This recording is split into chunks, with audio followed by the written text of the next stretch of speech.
Bienvenidos a la nueva serie de Inter-Oncology Webinars del año 2022.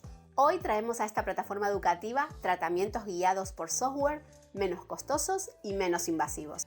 Nos acompañan en esta oportunidad los doctores Juan Francisco Lazo, María Bautista Hernández y el doctor César Chang. Todos ellos profesionales de reconocida trayectoria académica, quienes prepararon para ustedes presentaciones en base a su experiencia profesional e institucional. El fin de este espacio educativo es compartir trabajos de investigación y conocimiento en la práctica diaria sin límites geográficos, brindando oportunidad y visibilidad al trabajo que realizan los diferentes profesionales alrededor del mundo. Los invito a que se queden hasta el final y esperamos que este seminario sea productivo y de su agrado. Es el turno ahora de las presentaciones y vamos a dar comienzo con la doctora María Giselle Bautista Hernández. Es un placer tenerla en esta plataforma. Ella es médica cirujana egresada de la Universidad Nacional Autónoma de México, además especialista con posgrado en medicina interna y en oncología radioterápica, con más de 10 años de experiencia en distinguidas unidades de medicina. También es jefe de la unidad de radioterapia del Servicio de Oncología del Hospital General de México. Bienvenida, doctora. Es un placer tenerla en esta plataforma. Gracias, buenos días por la invitación. Bueno, presento este tema interesante. Radiocirugía en meningiomas intracraneales, experiencia del Hospital General de México. Bueno, un pequeño recordatorio. Como sabemos, los meningiomas intracraneales pues son en la mayoría tumores benignos con crecimiento lento, pero pueden tener un curso indolente. Representa cerca de un 12 o 13% de los tumores intracraneales y está asociada a la delación del GNF2 y exposición a radiación ionizante. La supervivencia de este grupo de pacientes es en el 80% en meningiomas típicos, pero disminuye hasta un 60% o un 50% en el atípico y en el maligno. El tratamiento, como sabemos, pues el estándar es la cirugía, pero debido a la localización que tiene la gran mayoría de estas tumoraciones, a veces es difícil poderla realizar o completar. Y la radioterapia, pues es una opción terapéutica para manejo de meningiomas irreseclables, enfermedad residual y recurrencia. La radiocirugía estereotáctica es una modalidad que ha cobrado una importancia para este grupo de enfermedad y es utilizada desde hace cerca de 30 años. Las series han reportado hasta un 85% de control y los primeros reportes fueron en la Universidad de Pittsburgh, utilizando una dosis de 16 grays al margen tumoral. En una actualización de esta publicación indicaron que había que administrar 14 grays, es decir, disminuyeron la dosis que habían dado originalmente, obteniendo un control del 93 a 10 años. La mayoría de las publicaciones pues han utilizado Gamma Knife, pero los avances tecnológicos con acelerador lineal han dado una opción de tratamiento sin diferencias con el gamma. Voy a presentar esta publicación que nosotros en el Hospital General de México hicimos y la experiencia que nosotros tenemos fue de radiocirugía con acelerador lineal. Esto fue una publicación que nosotros realizamos en el 2014 y bueno, fue un estudio descriptivo, observacional, longitudinal, de diciembre de 1999 a diciembre de 2012. En este estudio se incluyeron pacientes con meningioma con residual postquirúrgico, con meningiomas irresecables y meningiomas recidivantes. El estudio tuvo dos partes porque se utilizaron diferentes equipos de acelerador.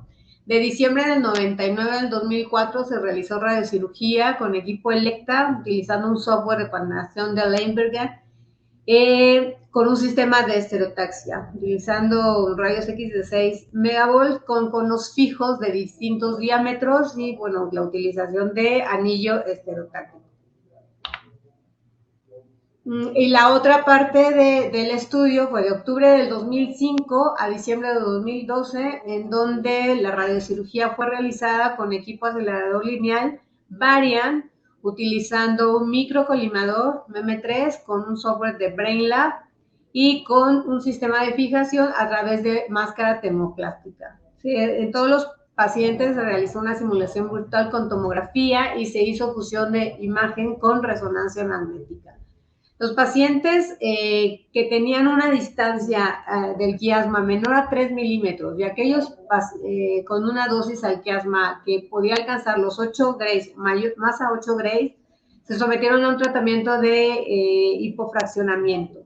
El control local de los pacientes se valoró con un estudio de imagen de resonancia magnética cada 6 meses. La radiocirugía tuvo una evaluación en relación a la respuesta. Si hubo una respuesta completa, una desaparición objetiva de la tumoración. Una respuesta parcial, si había una disminución objetiva de las medidas de la tumoración comparando el estudio inicial con el estudio de control. Enfermedad estable se denominaba la medición objetiva igual en el estudio inicial que en el de control. Y en el caso de la progresión, un aumento objetivo de las medidas de la tumoración comparando el estudio inicial con el de control. En relación al análisis estadístico que se realizó para este estudio, bueno, se utilizaron medidas de tendencia central y de dispersión y se determinaron la supervivencia global y la supervivencia de causa específica. En relación a los resultados que mostramos en este artículo, bueno, se trataron 59 pacientes, pero se realizaron 64 procedimientos y esto fue porque 4 pacientes se realizaron más de un tratamiento por tener más de una lesión. 28 radiocirugías fueron realizadas con equipo acelerador Elekta y 36 con acelerador lineal Varian. 78.5% de los procedimientos fue en mujeres y solo 25.5% en hombres. La media de edad fue de 47 años. De los procedimientos de radiocirugía fueron 49 procedimientos de dosis única y 15 procedimientos de radiocirugía de dosis hipofraccionada. Hubo 45 tratamientos en meningioma irresecable, 14 en meningioma con residual postquirúrgico y 5 tratamientos de meningioma recidivante. En esta tabla se muestra la localización que tuvieron los meningiomas y pues la más importante, como también se reporta en la literatura, fue la de región del seno cavernoso, seguido de la región petroclival. Y bueno, en el resto quedan las otras distribuciones, pues menos frecuentes. En la radiocirugía, una de las cosas importantes que hay que considerar en la parte de la planeación, pues es el volumen también de tratamiento que vamos a incluir. Y para nosotros, bueno, el volumen, la media del volumen fue de 10.23 centímetros, con un mínimo de 0.4, con un máximo de 38.41 y una desviación estándar de 8.96 centímetros cúbicos. La prescripción en el caso de los pacientes que fueron sometidos a un tratamiento de radiocirugía de dosis única fue la media de 28.89 grays con un mínimo de 16 y un máximo de 25. Y en el caso de la dosis a superficie que se alcanzó fue de 17.25 grays en el caso de una radiocirugía con dosis única, y el porcentaje de dosis a superficie fue una media de 80.4%, con un mínimo de 70 y un máximo de 90%. En el caso de los pacientes que se trataron con la radiocirugía hipofraccionada, todos los pacientes recibieron en este estudio 35 grays en 7 fracciones. La dosis a superficie en este grupo fue de 4.15 grays, la media, y el porcentaje de dosis fue de 83.3%. En todos los pacientes, tanto la radiocirugía única e hipofraccionada, el índice de conformidad fue de 1.74 y el índice de homogeneidad fue de 1.5. En relación a los resultados oncológicos, Bueno, la media de seguimiento fue de 74 meses. Hubo 4 pacientes que se perdieron en el seguimiento. Su última revisión, pues estaban en control. De estos, 42 pacientes tuvieron enfermedad estable, que representa el 76.3%. 7 pacientes tuvieron una respuesta completa, que representa el 2.7%. Y 5 pacientes tuvieron una respuesta parcial, que corresponde al 9%. Y un paciente tuvo progresión de la enfermedad. En relación a la supervivencia de causa específica, hubo 2 pacientes que fallecieron a causa de meningioma, alcanzando una supervivencia de causa específica de 96.4% en 6 años, y la supervivencia global fue de 91%. Hubo 5 pacientes que fallecieron en total. En relación a la toxicidad, en ese estudio no se determinó una escala de evaluación específica de toxicidad aguda ni crónica, pero se observó que los pacientes no mostraron alteraciones neurológicas comparando el inicio de tratamiento y durante el seguimiento. En relación a la dosis y el control local, comparando lo que también se ha reportado en la literatura con este grupo de pacientes, bueno, vemos aquí en esta tabla que los números de pacientes en las publicaciones pues son variables. Hay algunos que han alcanzado hasta 88 pacientes, como por ejemplo en la serie de Dos Santos. Y las dosis que recibe a la periferia son parecidas en los primeros 3 comparado con la de nosotros, pero por ejemplo en las últimas 2 de 1990 de Valentino y de Engelhardt, pues tienen una dosis a la periferia muy alta. Su control, bueno, es parecido en todas las series, y la supervivencia de causa específica también, aunque bueno, hubo algunas publicaciones que no está disponible. Y en relación a la toxicidad tardía, bueno, lo que comentábamos, en nuestra serie no reportamos la toxicidad, pero en el resto la toxicidad se muestra baja en 2 series y en otra, como por ejemplo la de Dos Santos de 19.3 y también la de Engelhardt de 23.5%. Aunque hay que considerar aquí también las dosis que recibieron este grupo de pacientes a la periferia, pues eran mayores. En relación a la respuesta al tratamiento, comparando estas series, vemos que en lo que nosotros publicamos encontramos una enfermedad estable en un 76.3%, pero en las series de, por ejemplo, de Dos Santos tiene 15.9 y la de Villavicencio tiene un 54%, parecida a la de Shafron. Pero en relación a los pacientes que habían tenido una respuesta o que hubo una reducción de la enfermedad, vemos que la de Dos Santos es la que tiene una reducción importante comparada con las otras, pero en el porcentaje de progresión también es alto, a diferencia de las otras series.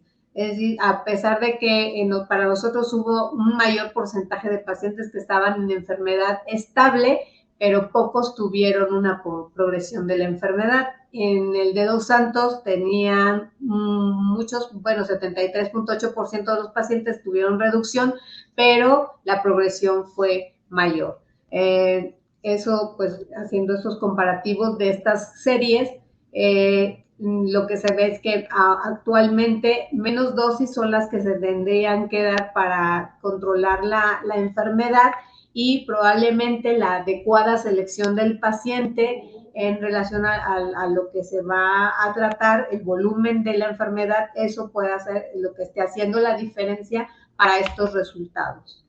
En nuestra publicación realizada, pues vemos que el tratamiento con radiocirugía es adecuado en el manejo de los meningiomas.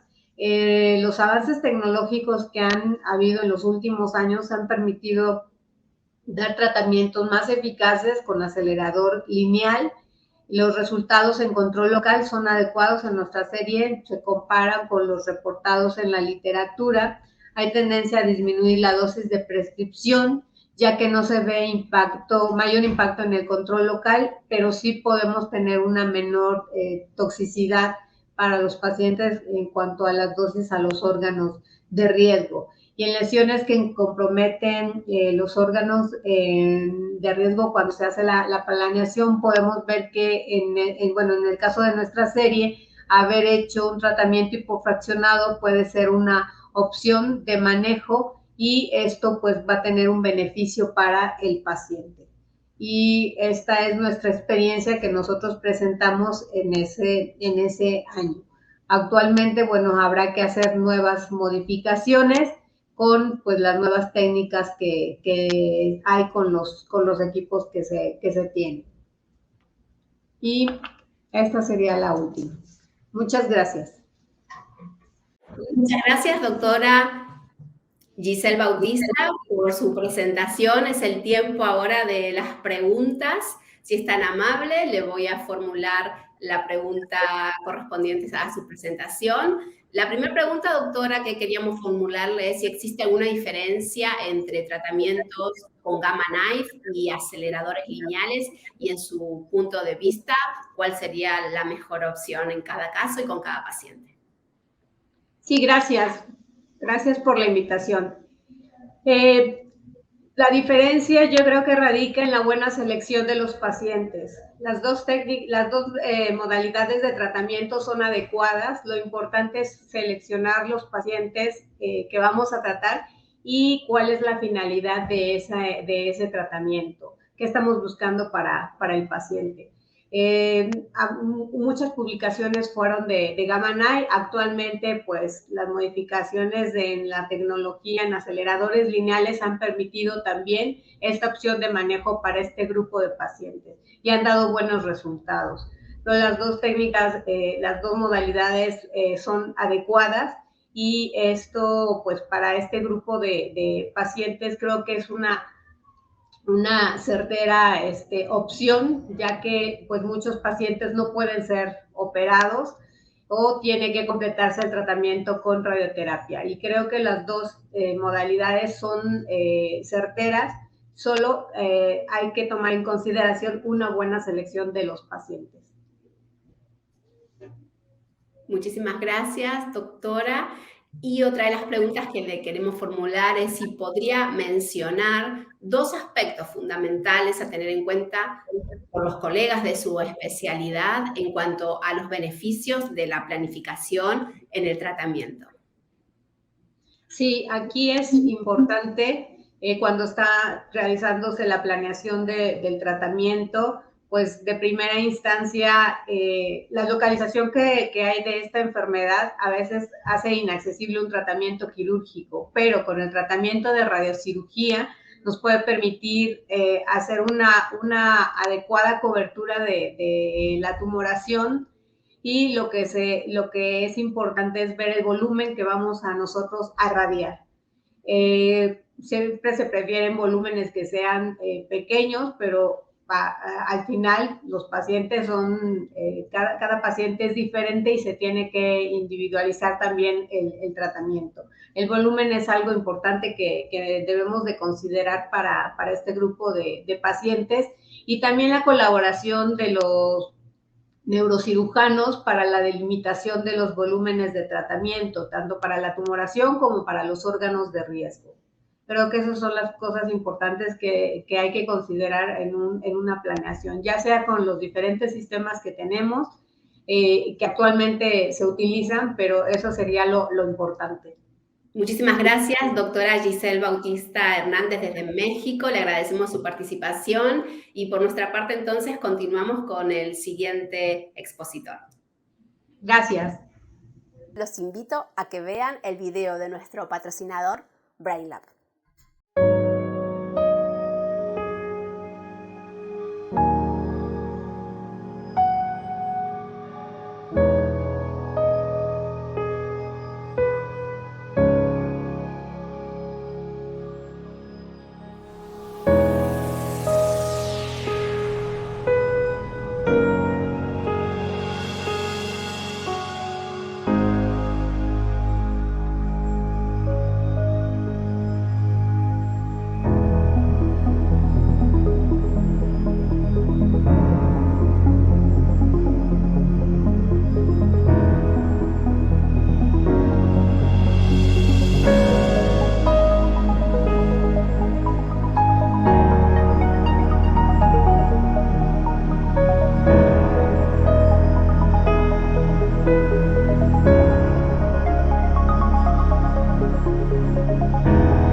Agradecemos a Braillan por este espacio educativo y el apoyo que brinda a la educación médica continua. Y ahora desde Ecuador damos la bienvenida al doctor Juan Francisco Lazo. Es un gusto tenerlo en esta plataforma educativa. Él es especialista en neurocirugía, egresado de la Universidad Internacional, obtuvo su título de doctor en medicina y cirugía en la Universidad Central de Ecuador, título de máster en gerencia de salud en la Universidad Técnica de Loja y título de máster en electrodiagnóstico neurológico en la Universidad de Barcelona. Con más de 25 años de experiencia en neurocirugía en el Ecuador, cuidando de la salud de los pacientes, además de ser autor y director de trabajos de investigación publicados en revistas científicas. También participa de congresos de neurocirugía y neurología, tanto a nivel nacional como internacional. Bienvenido, doctor, es su turno de palabra. Bienvenidos, estimados colegas. El día de hoy, pues, estamos convocados aquí para hablar un poco de el uso conjunto de la neuronavegación, la neuroendoscopía, la exoscopía, como nuevas tecnologías para la resolución de los problemas de principalmente tumores cerebrales.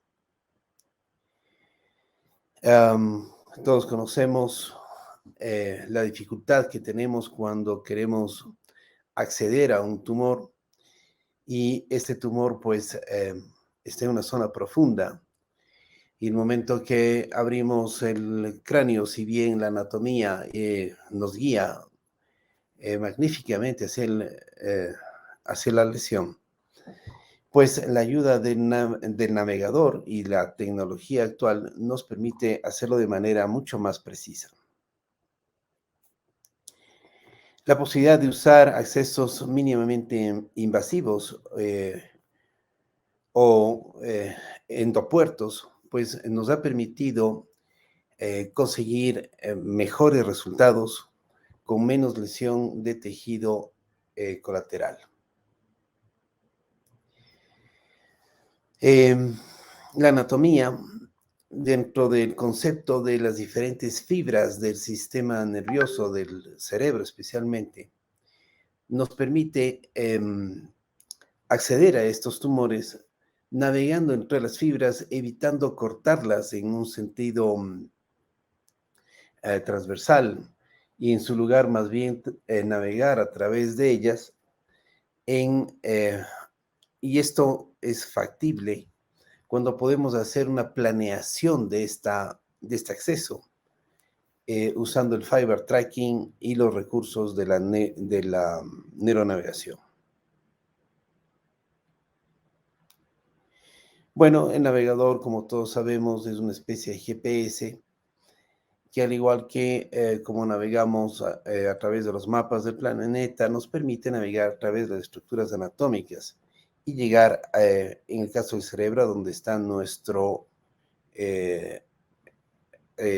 target point, en este caso, un tumor.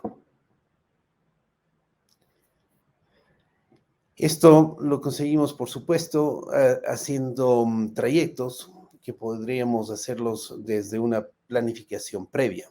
Es así que una vez que hemos planificado y hemos hecho el acceso y estamos ya en la cirugía del tumor y estamos resecando el tumor, podemos usar la neuronavegación para verificar que hayamos podido acceder a todas las partes del tumor, habiendo puesto varios puntos de referencia. Aquí vemos verificando en los 4 puntos cardinales la resección del tumor. Si bien aquí se ve claro la imagen que veríamos en el neuronavegador, otra cosa es lo que estamos viendo en nuestro campo quirúrgico. Estamos colocando nuestro puntero en los puntos donde ya resecamos el tumor, verificando si tenemos o no residuo tumoral. Obviamente con las nuevas tecnologías de la tomografía transoperatoria y del eco fusionado al navegador, esto nos permite quizás tener una mejor visión, ya que tendríamos una actualización en tiempo real de nuestro mapa de navegación.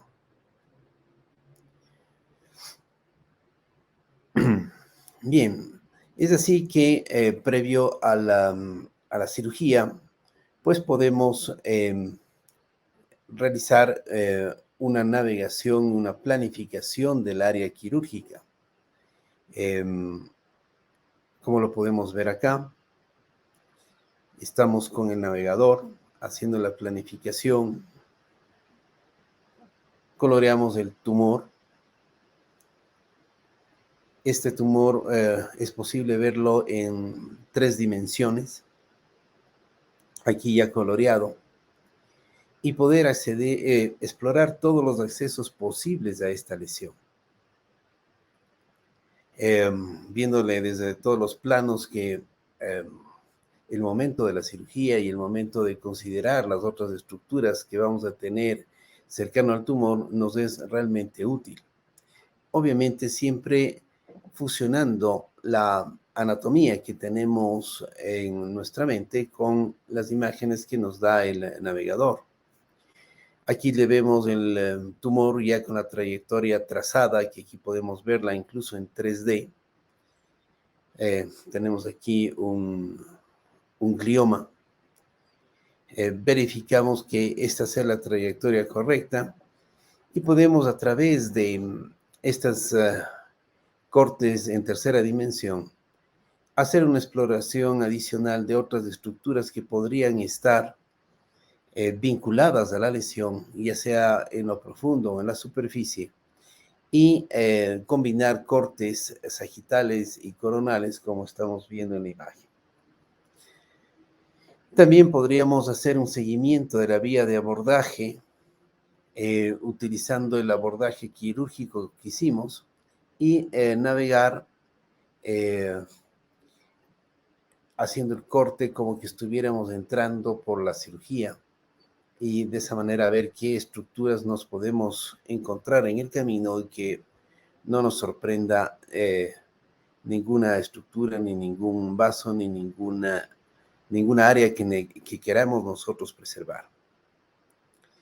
Aquí estamos terminando de verificar el trayecto planificado.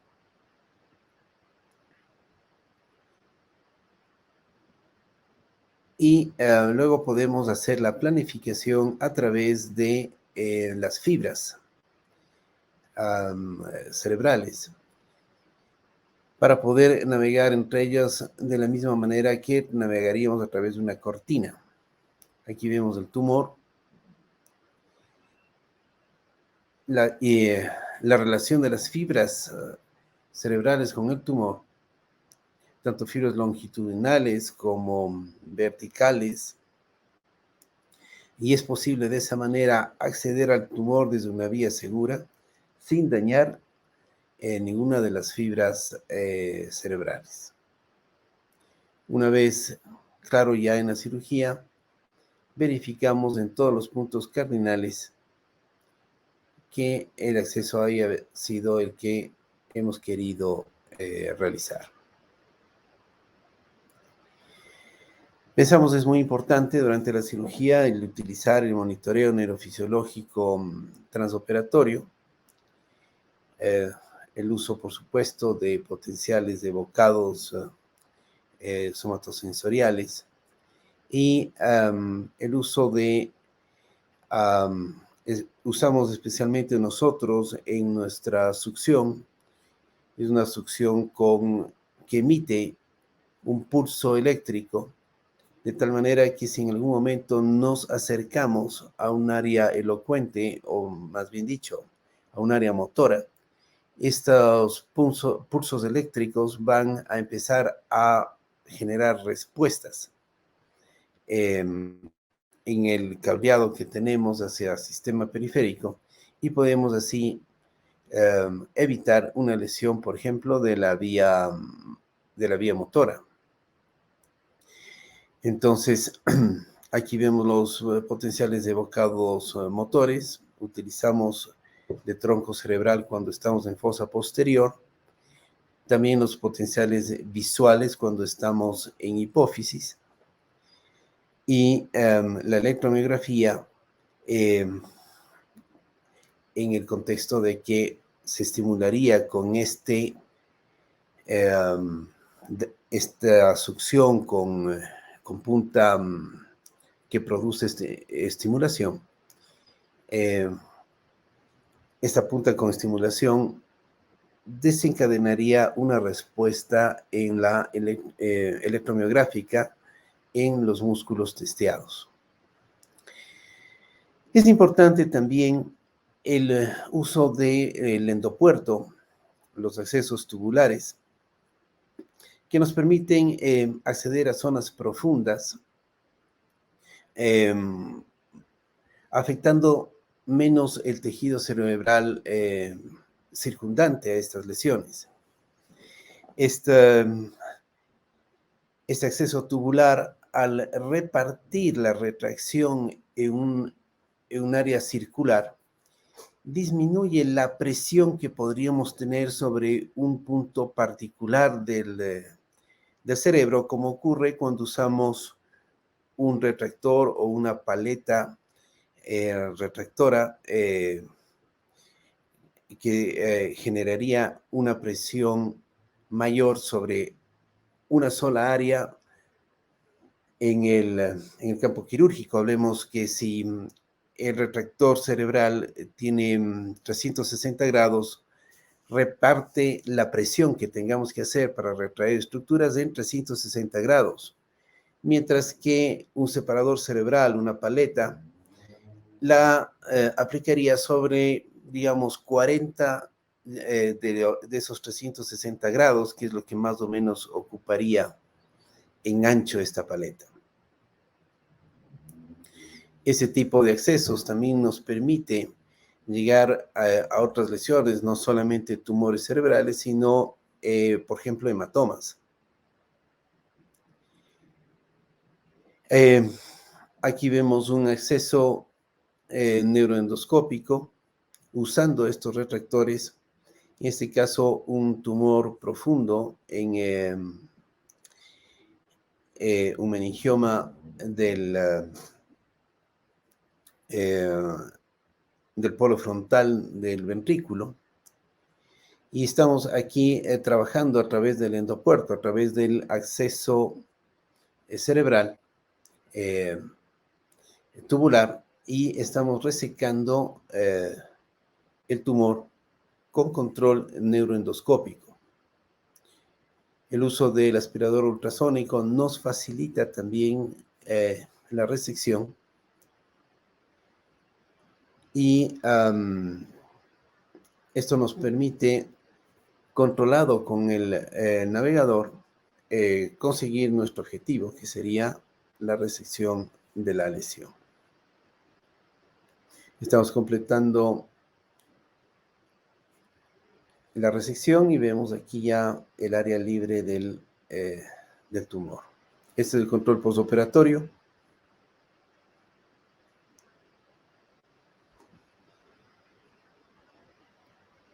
Bien. El uso conjunto del microscopio y el endoscopio, o en nuestro caso usamos generalmente el exoscopio, nos permite tener una visión como la que vemos aquí. Esta sería la visión del microscopio, el exoscopio,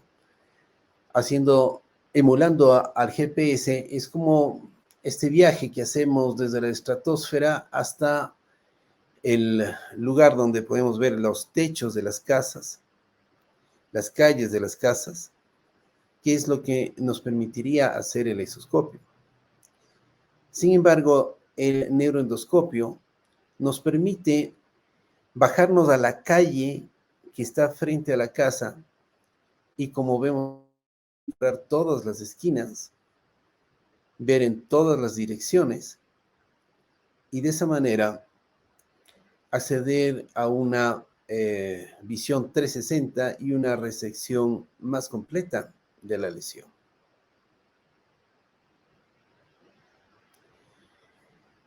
Estamos convencidos que el uso de tecnología de punta, junto con el criterio y la destreza quirúrgica del cirujano y sobre todo los conceptos anatómicos permiten hacer una cirugía mucho más segura y completa de las lesiones del sistema nervioso. Es así que tenemos aquí la cirugía 360 al fusionar la isoscopía, la microscopía, la neuroendoscopía, combinadas con la neuronavegación, pues nos lleva a los conceptos de neurocirugía avanzada, que es la cirugía que queremos ofrecer a nuestros pacientes. Muchas gracias. Muchas gracias, doctor Juan Francisco Lazo, por su brillante presentación. Es entonces ahora el turno de preguntas para el doctor. El doctor, recuerdo, es neurocirujano especializado en cirugía mínimamente invasiva y nos acompaña desde Ecuador. Bienvenido, doctor, una vez más. Entonces, vamos a formularle una pregunta para usted y tiene que ver con, en su opinión, doctor profesional, cuáles serían las principales advertencias a tener en cuenta en el uso de la neuronavegación para el tratamiento de pacientes. Muchas gracias por su invitación y felicitaciones por el programa, que me parece muy importante en el desarrollo y la práctica neuroquirúrgica.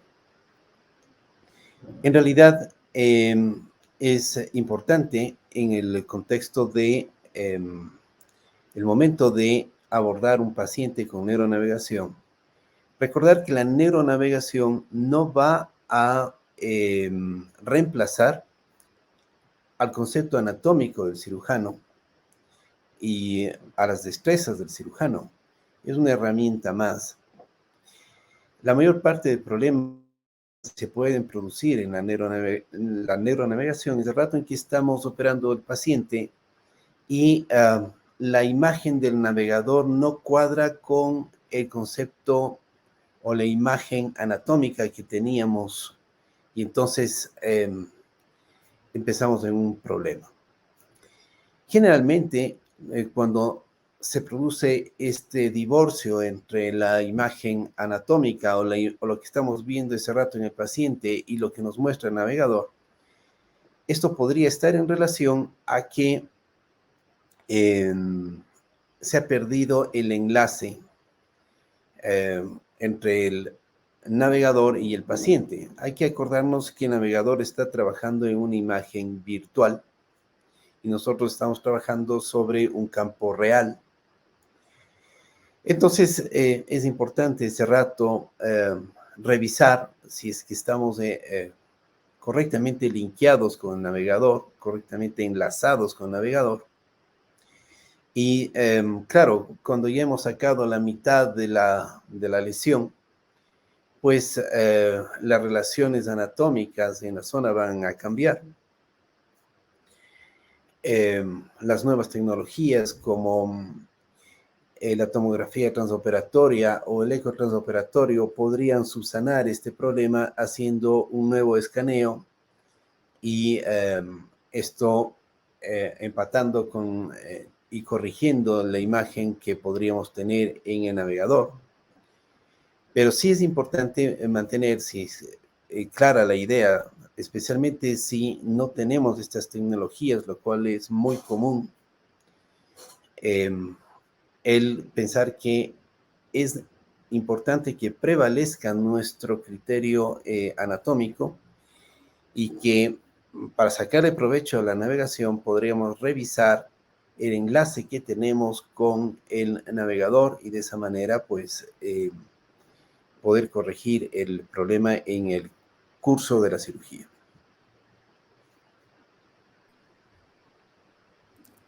Muchas gracias, doctor, por su respuesta tan completa. Y otra de las cuestiones que quería mencionarle, doctor, es dónde podemos encontrarle si alguien le quiere hacer preguntas. Sabemos que es muy activo también el doctor en las redes sociales, que comparte mucha información de valor. Entonces, para otros colegas que están accediendo a esta educación virtual, a este seminario online. ¿Dónde podemos encontrarle, doctor? Menciones no. Pues siempre es un gusto compartir con los colegas. Nosotros trabajamos en Quito, en el Hospital Axis, en donde hemos montado la unidad de NeuroAxis.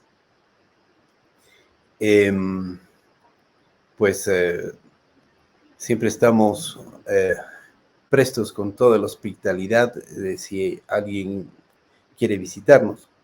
Por otra parte, también durante la exposición salió un par de veces la dirección de mi página web, que es www.drlazo.com. Ahí están todos los enlaces.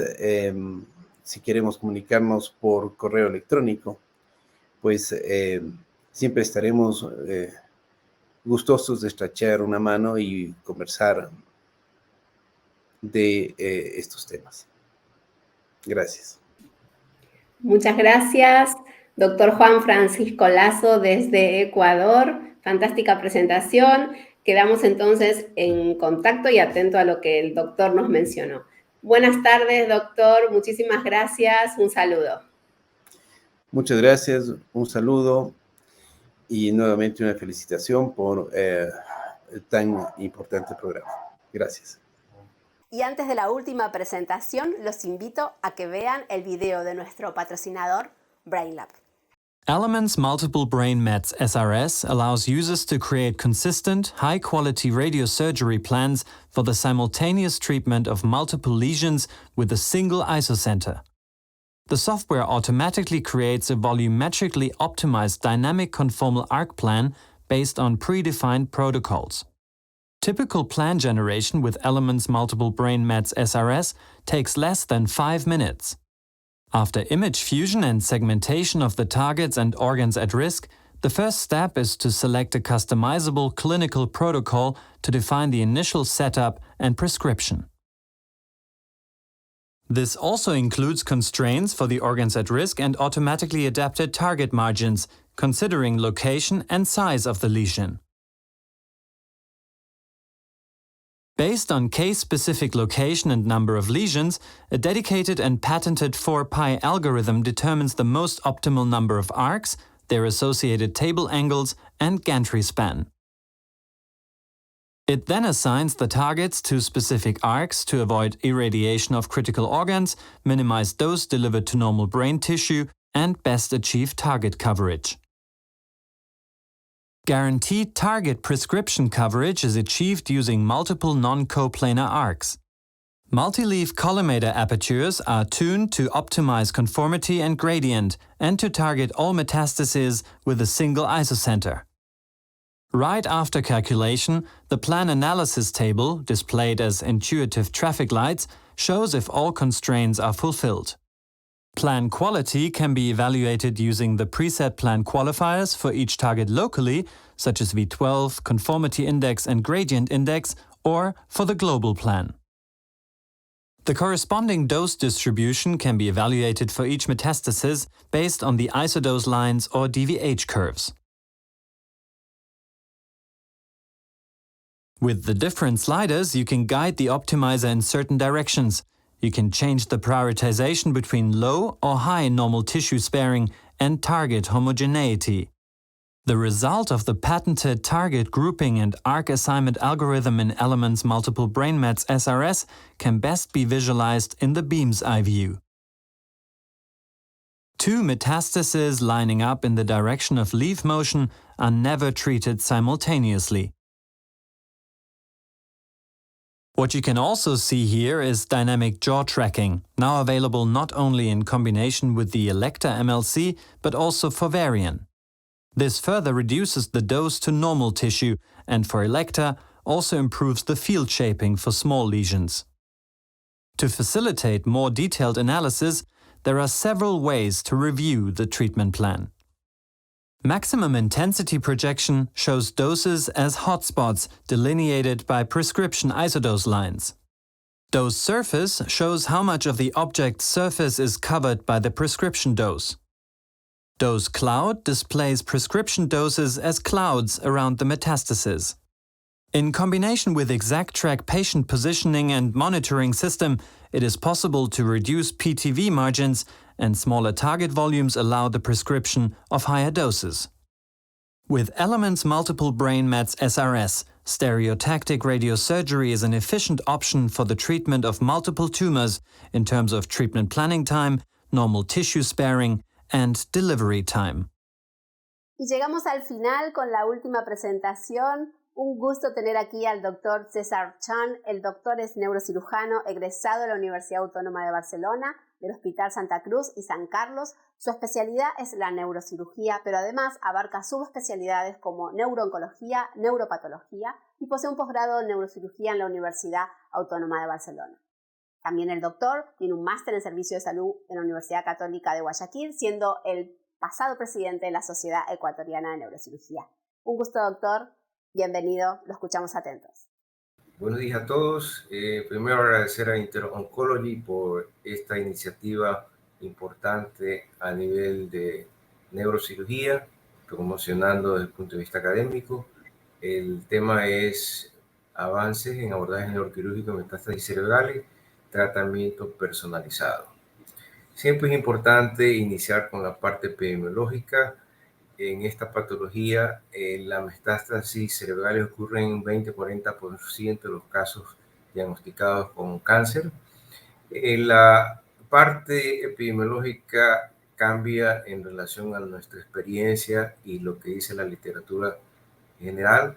En nuestro hospital Solca Guayaquil tenemos que el primer incidencia, el sitio de mayor metástasis en la mama, seguida por útero, pulmón y otros, a diferencia en otros centros en el cual pulmón, renal, mama y melanoma ocupan sitios predilectos.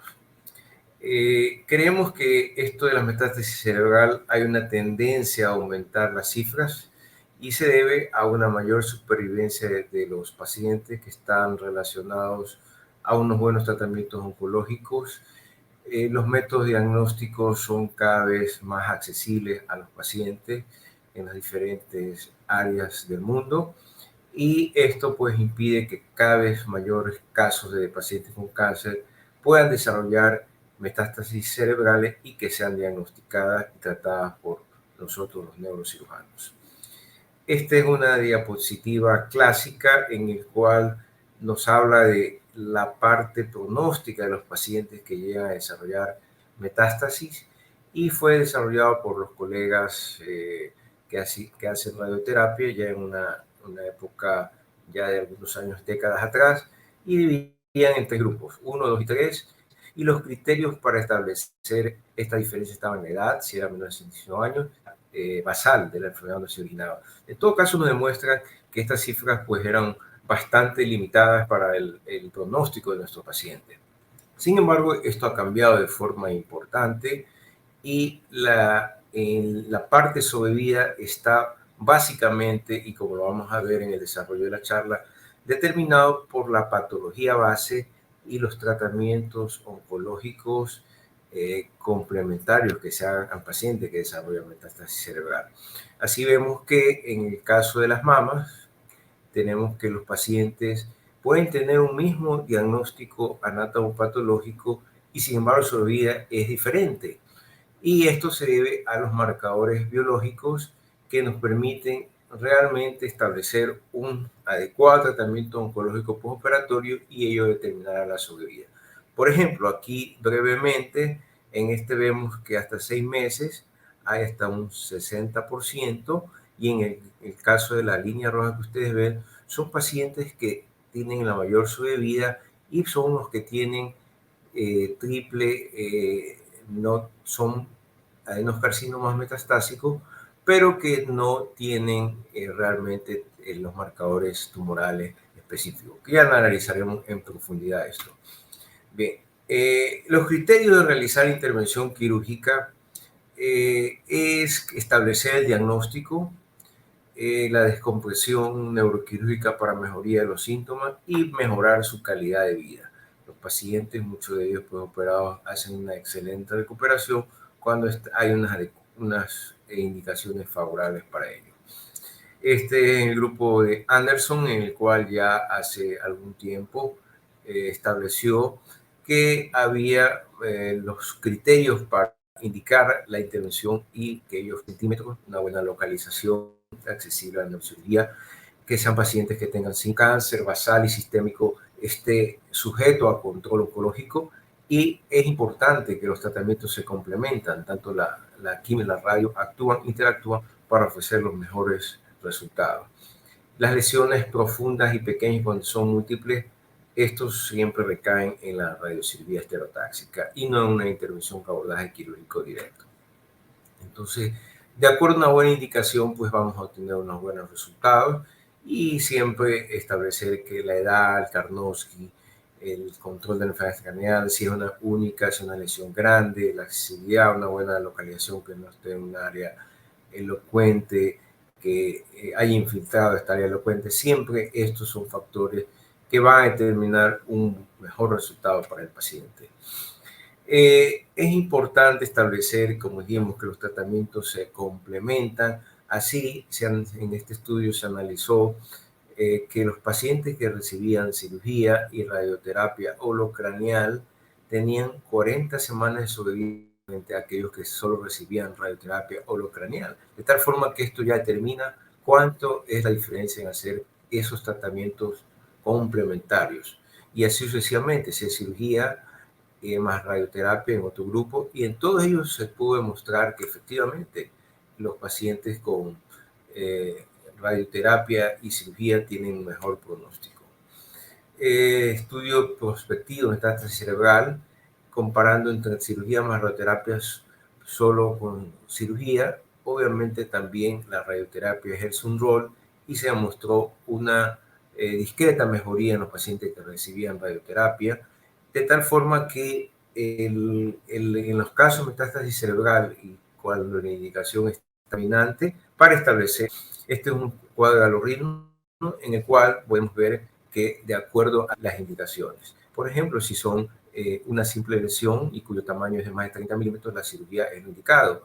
Cuando son 4 lesiones múltiples y cuando son de tamaño más pequeño, una opción sería la radiocirugía estereotáxica, y cuando estas lesiones son múltiples, otra opción pudiera ser la radioterapia holocraneal. Es decir, de acuerdo al tipo de número de lesiones y su tamaño, y obviamente la clínica se complementa con esto, estarían las indicaciones para establecer una u otra modalidad de tratamiento. La 5-valproinsina nos ayuda en la metástasis porque permite establecer toda la integridad de que está de forma íntegra, está afectando la metástasis, y por ello establecer una adecuada exéresis que sea total de la lesión. Otras opciones en la metástasis cerebral tenemos el uso de la camotetina, la braquiterapia para colocar in situ, y que también ofrecen algún mejores resultados para estos pacientes. La parte importante es establecer que el futuro de los tratamientos de la metástasis cerebral, y creemos que para las diferentes actividades neuroquirúrgicas, es establecer un tratamiento racional personalizado. Cada paciente debe recibir un tratamiento. Esto nos explica por qué en ocasiones damos un tratamiento específico y un paciente responde mejor que el otro, y lo contrario, pacientes que realmente no terminan de responder, y es precisamente porque hay que establecer un modelo de cada paciente requiriendo un tratamiento. Es importante, por ejemplo, los retos que se ven acciones cerebrales pueden ocasionar que haya residuo tumoral, y utilizar la parte microscópica que nos ayudará. La incapacidad para lesiones, tumores externos, que realmente son radiosensibles, entonces la radiocirugía es la opción. En tumores inaccesibles que no podemos debido a la morbilidad, la biopsia estereotáxica es la mejor opción. Los tratamientos con radioterapia no están exentos de problemas y pueden tener efectos neuronegativos cuando se utiliza una radioterapia holocraneal, y para este tipo de pacientes lo mejor es la radiodifusión estereotáxica en relación a la radioterapia holocraneal. De tal forma que en cada problema que existe habría que establecer una solución dependiendo de qué tipo de paciente se esté tratando. Este es un estudio en el cual permitía establecer la velocidad de crecimiento de la metástasis y que ello determina, pues, de alguna forma la invasividad y el pronóstico que va a tener el paciente. De tal forma que con esta fórmula que se establece, el número de metástasis de cerebro al inicio de, en este caso, radiodifusión estereotáxica y en el tiempo entre la parte inicial y el cáncer diagnóstico. Por ejemplo, si un paciente fue diagnosticado con un CA de mama, una paciente, 6 meses atrás, que equivale a medio año, y observamos que después de 6 meses ha presentado 3 metástasis cerebral, significa que tenemos 6 dividido para 0,5, perdón, 3 metástasis dividido para 0,5 medio año, que equivale al desarrollo de 6 metástasis por año, que es muy significativo en estos casos. Es decir, a mayor posibilidad de los pacientes de desarrollo de metástasis cerebrales, estamos hablando de que son tumores de mayor crecimiento y que ameritan tocar los pacientes con cáncer de metástasis y que cerebrales y a otros tipos de metástasis, y por ello está recomendado la utilización del PET, que se utiliza con el marcador, en este caso la 6-fluor-deoxiglucosa, y en el cual vemos que hay una diferencia en establecer las lesiones extracraneales entre tomografía y resonancia y un PET scan que nos permite ver la verdadera dimensión y estadiaje de la lesión, porque puede estar tomado muchos órganos, y de tal forma que son pacientes en el cual el pronóstico ya no va a ser tan favorable como si se tratara de una metástasis cerebral única y no hubiera compromiso en otra parte. Bien, en nuestro caso, en la parte de Hospital Son Guayaquil, que es un hospital de referencia acá en Ecuador, nosotros hemos podido, de 2011 a 2021, se han intervenido 1.420 casos, un promedio de 140% por año. De estos, en 197 casos, es decir, el 17% representaron metástasis que fueron intervenidas quirúrgicamente. La causa más frecuente fue el adenocarcinoma de mama, que representa el 45% del caso. El tiempo medio de sobrevida para todos estos casos fue 18 meses y el rango entre 8 meses y 3.8 años. De tal forma que vamos a hacer una presentación por el tiempo en el cual vamos a ver unos casos.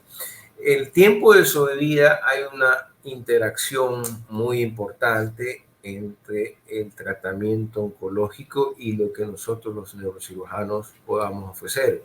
Esto está relacionado a la técnica quirúrgica, que hay una recesión total, y todos los dispositivos que nos ayudan a alcanzar este objetivo de recesión total, como neuronavegación, aspirado ultrasónico, la de paciente y otros.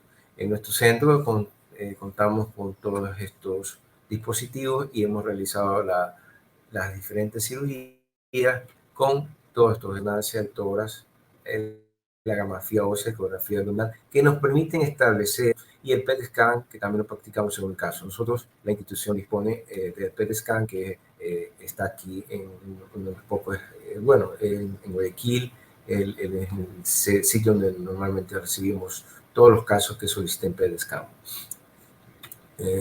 Bien, en nuestra cirugía tenemos el neurador Brain-LAC-CUR, tenemos un marco estereotáxico que inicialmente utilizamos para los casos de algunos contados que fueron aspirados ultrasónicos, es decir, toda la parte que nos permite llevar adelante los diferentes procedimientos para ofrecer la mejor disposición técnica para estos casos. Bien.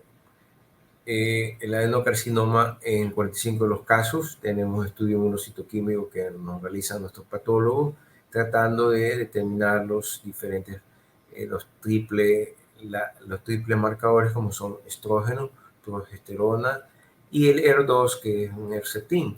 De tal forma que estos van sobre todo a determinar el control oncológico de los casos y que nos va a permitir una mejor sobrevida de los casos y la calidad de vida de los pacientes.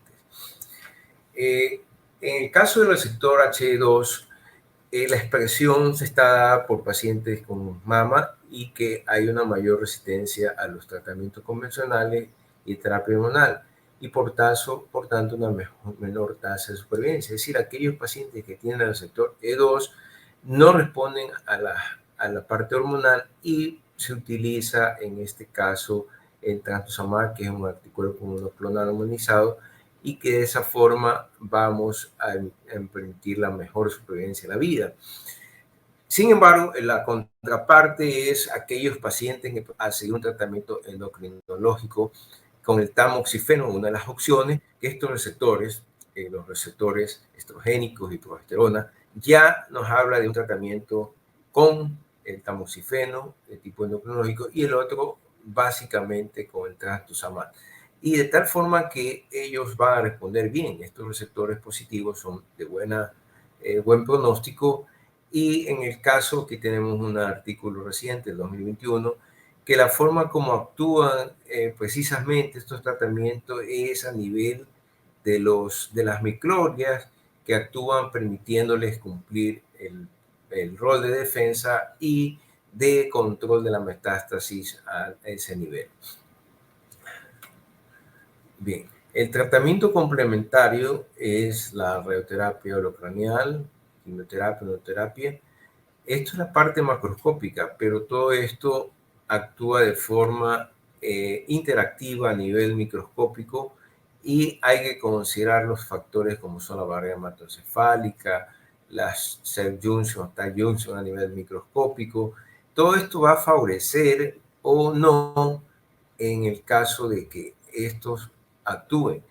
Por mencionar algo, existen medicamentos que van a facilitar la radioterapia y que de alguna forma hay una interactividad muy grande entre la quimio y la radioterapia, en el cual la quimio facilita que la radioterapia cumpla su rol.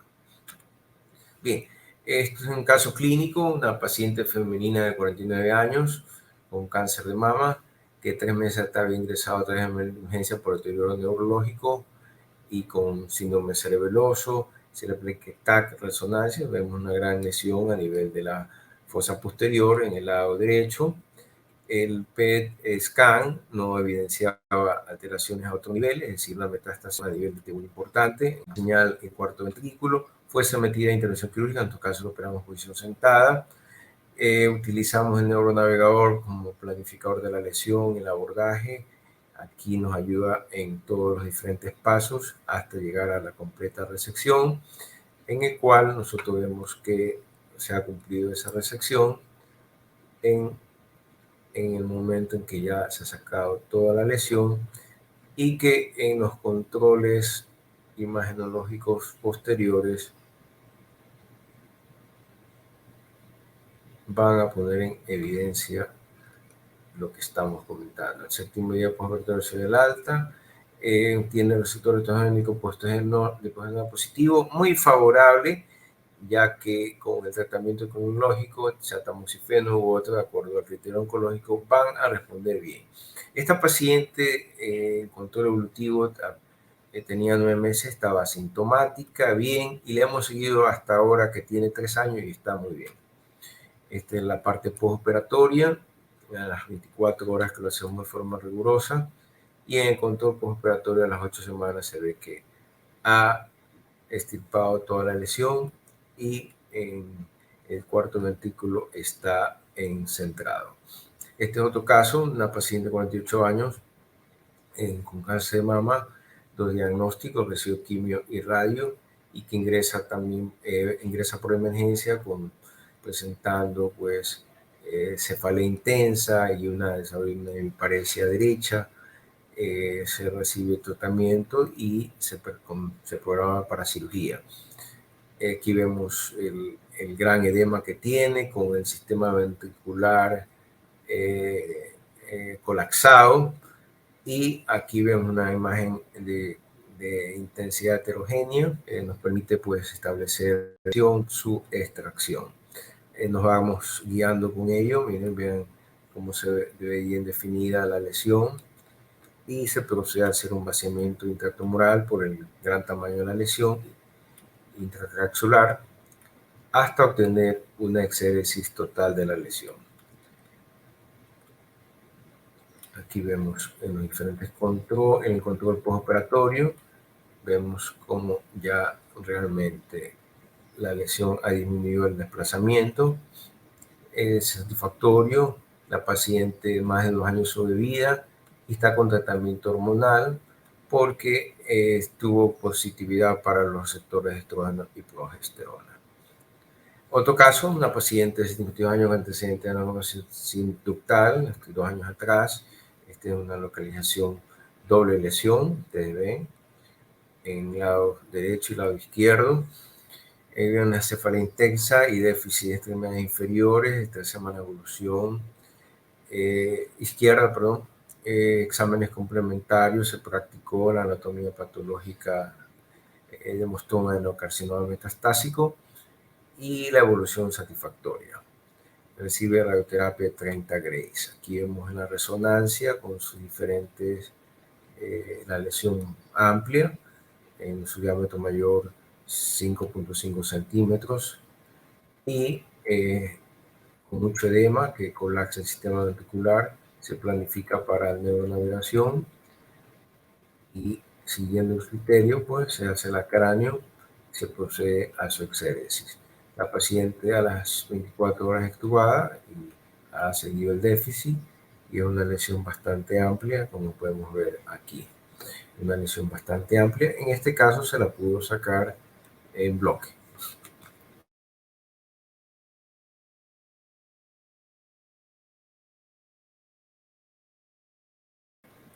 La resonancia de control residual y es sometida en la cual otro paciente con sedema brutal y en la cual una gran lesión se procede, fue uno de los casos iniciales hace 11 años atrás, y en el soma metastásico. Es negativo.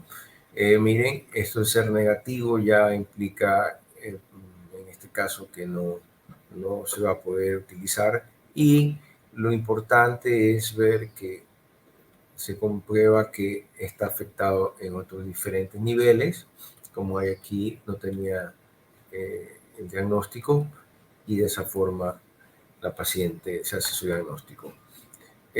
Tenemos lesiones en áreas elocuentes, en el caso de una femicida de 35 años, hace un año atrás había sido intervenido en el carcinoma de mama y ha recibido su tratamiento oncológico coadyuvante y presentaba al momento del diagnóstico una fascia sensitiva.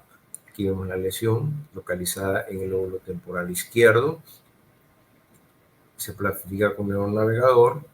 Aquí vemos cómo está la lesión y se procede el abordaje, hace una disección y se logra sacar la lesión en bloque total, la lesión, y vemos aquí en el cual se ha conservado bastante íntegro el lóbulo temporal con un buen plano de clivaje, y que es importante para evitar comorbilidades, evitar déficit neurológico agregado.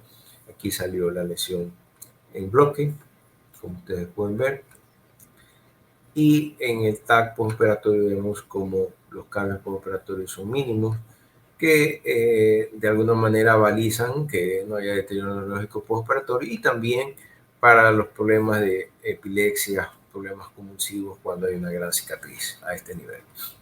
En la anatomía se de mama con antígenos monoclonales, por lo que hemos comentado, y a pesar de sus receptores que los oncólogos definen esta parte, trastuzumab es el medicamento que recibió. Ella ha presentado una buena calidad de vida después de 2 años de seguimiento. Esto es tu caso de un paciente con CA de próstata y que desarrolló metástasis múltiples cerebrales.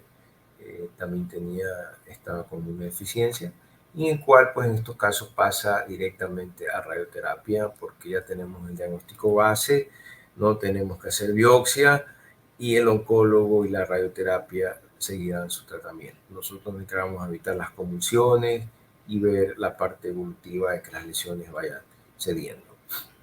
Este es otro caso clínico, un paciente de 46 años con SEA de recto 3 meses atrás.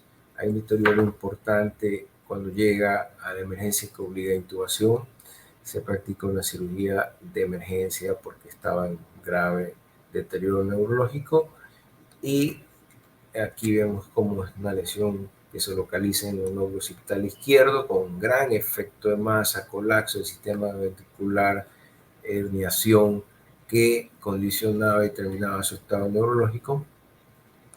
Bien, aquí tenemos las imágenes, ustedes pueden ver una lesión en el lóbulo parieto-occipital izquierdo que capta contraste de forma bastante regular, una planificación en neuronavegador y en el cual vamos viendo cómo se va estableciendo la lesión. Aquí nos indica por dónde vamos avanzando hasta que llegamos hasta la parte más profunda de la lesión y que nos indica que ya la lesión está totalmente el límite más profundo de la lesión. Aquí vemos cómo se ha planificado, vemos cómo el tumor sale después de haber invadido la dura y aquí cuando ya se ha hecho toda la exéresis completa, una buena descompresión, como se observa aquí, realmente una resección total de la lesión. Y con favorable, el paciente está siendo sometido a la radioterapia y quimioterapia siguiendo el protocolo. Todo el trabajo que hacemos en equipo aquí, con equipo de quirófano, todos son personas que a veces no muestran el rostro, pero que son actores importantes en todas las actividades neuroquirúrgicas que realizamos.